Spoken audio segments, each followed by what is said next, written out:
hoopinhoops.com. Joel Embiid is finally resting against the Portland Trail Blazers this evening. If his knee is sore, he should rest. Of course, it is very early in the season. The team is now 4-2 and sits in the sixth spot in the Eastern Conference. What really caught my eye was some reports earlier that Embiid did not want to sit earlier in the season because he wanted to show good leadership. He did not want to allow the team to get in a hole, and he felt he needed to play more because Ben Simmons was not playing. The moment I heard the report came out, of course, it raised my antennas. And, I'm sure a number of you can figure out why. The other thing is, of course, you normally don't hear those sort of statements or sentiments coming out of the team unless, you know, it was a period when they were losing some games. So let's start with um, the time Embiid got hurt. If we remember, it was during the first game of the regular season. He banged his knee with another player, and of course, he hurt his knee.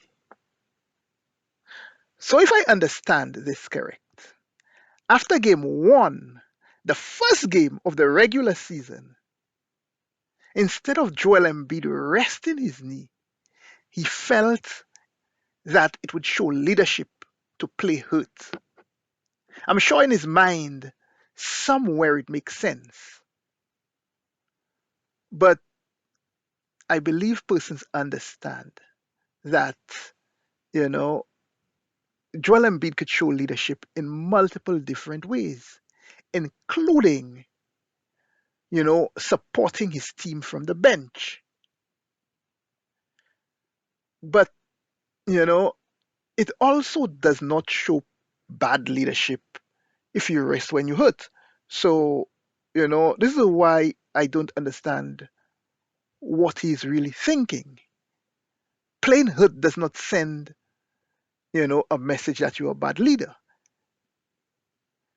What it does is that it opens you up to further injury. And that's not something you want to risk so early in the season. Okay? The other thing is, um, he does not want the team to get in a hole. And I'm not sure what sort of hole he's expecting the team to get in.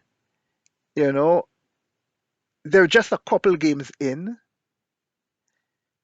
They won the first game, and what's the worst could happen? He go down 1-2.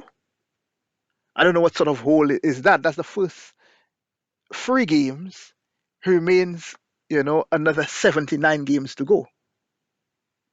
And as I said, playing on that hurt knee, who knows what could happen?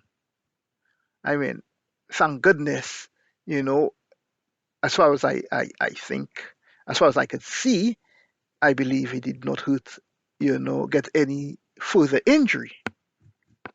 So that was just not a good decision.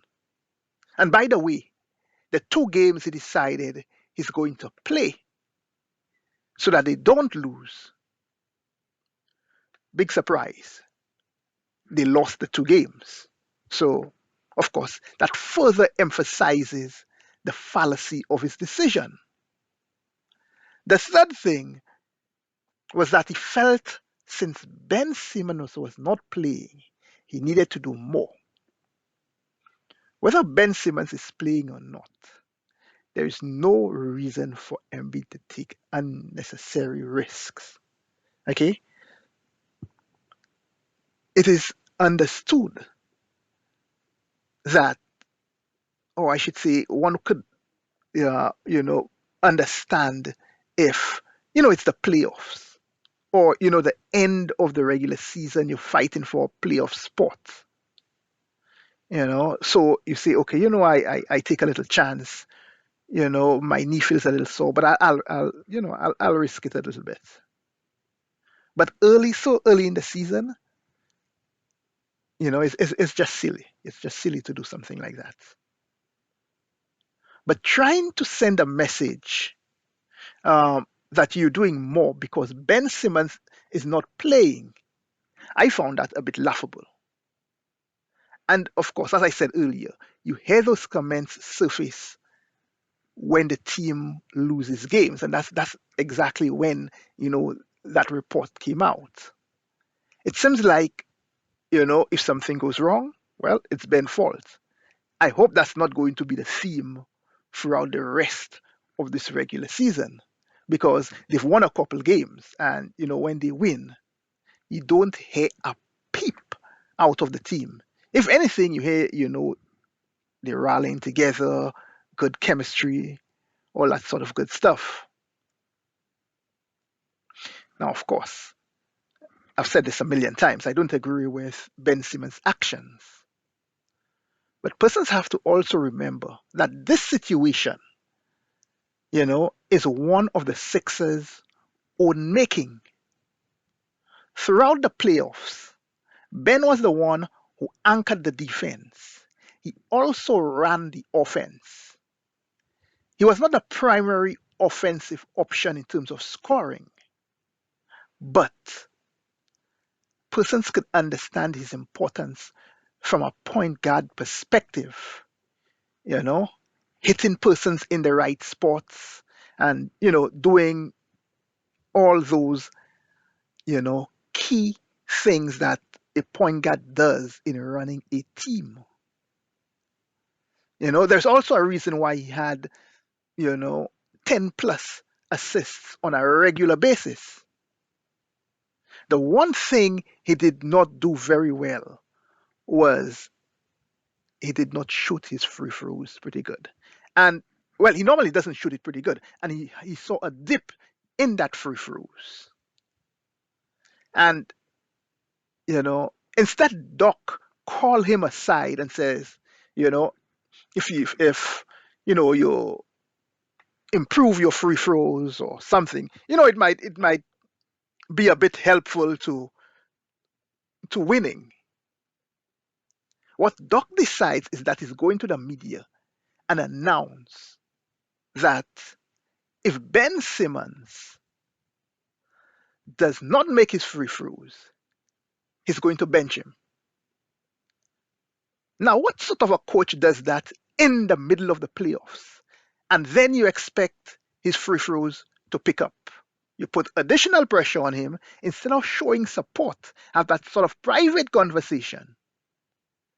You put extra pressure on him, turn the fans on him as well, in hopes that, you know, he overcome the pressure and shoot better.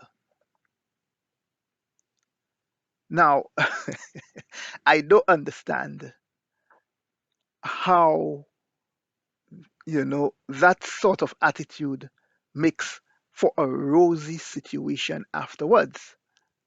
And I did not even mention that when they got bumped out, that both Doc himself and Embiid chose to throw Ben under the bus as the person, who is responsible for them losing the series. Let's not forget, you know, the turnovers from Joel Embiid. Let's not forget the stellar defense and all the other things that was done on offense. But yet the media and a number of persons are gobbling up, the nonsense that Doc is saying. And they're saying, you know, Ben should have played better in the playoffs. He could have shot his free throws better, yes, but that does not amount to him playing poorly. That does not amount to him playing poorly. Let's get that out of the way. Okay. So if in the end, and right now, Embiid is saying, well, I need to do more because, Ben is not playing. Well, Primarily it's on Doc, but Joel Embiid is not far behind in terms of who is primarily responsible for the situation. It's like they say, you know, what you sow is what you reap. Hoopinhoops.com.